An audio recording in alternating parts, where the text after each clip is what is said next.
Hi, Claire here. I've been looking for my center, and this is one of my favorite things to do.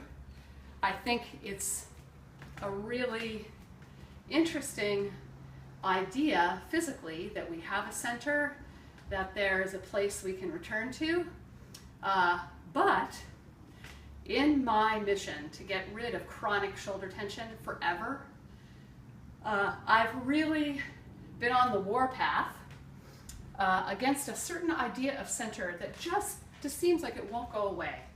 And you might be familiar with it. It's the idea of center, that it's somewhere between your pubic bone and your ribs here, and that you're supposed to strengthen it or hold it, or whatever that idea is. Often they'll say really engage your abs, or brace your lower back against the floor, or something like that.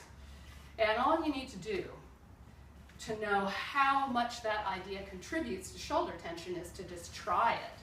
So if you really do brace your stomach here, you can't breathe, it affects your voice, and it immobilizes your whole spine, gets braced and rigid.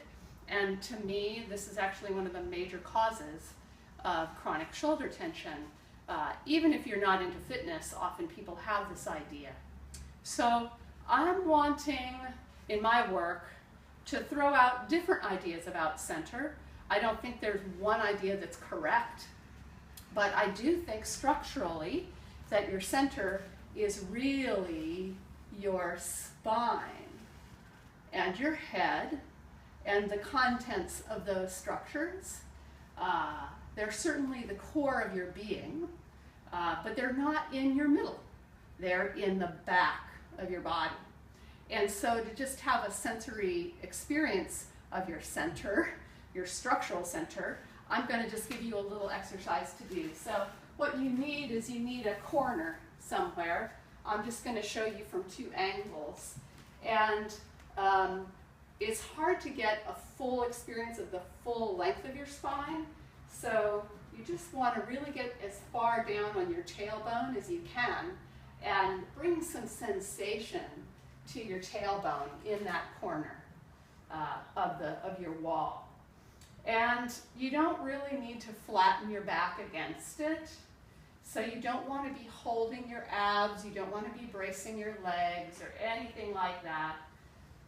But if you give yourself a little bit of time and you just ask your neck, your spine to be easy, you'll find that you might have a little bit of contact on those bones of your thoracic spine, your upper spine. So you don't want to be forcing it flat. And what I'm finding is I have a little bit of contact on my whole spinal column, so I have a sense of it, and then I can kind of move my legs independently. And I can look down, and I can look up, I can look left, and I can look right.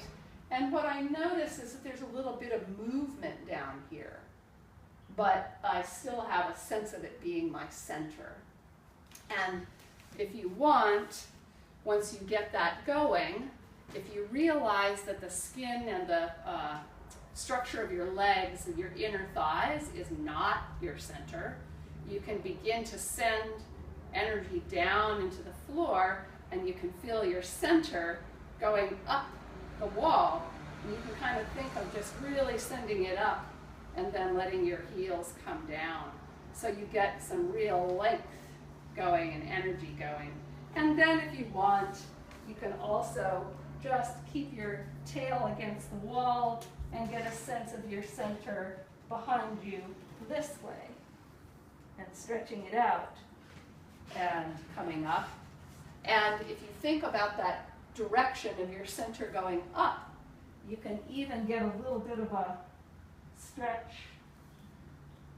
by sending your spine up into the sky that way.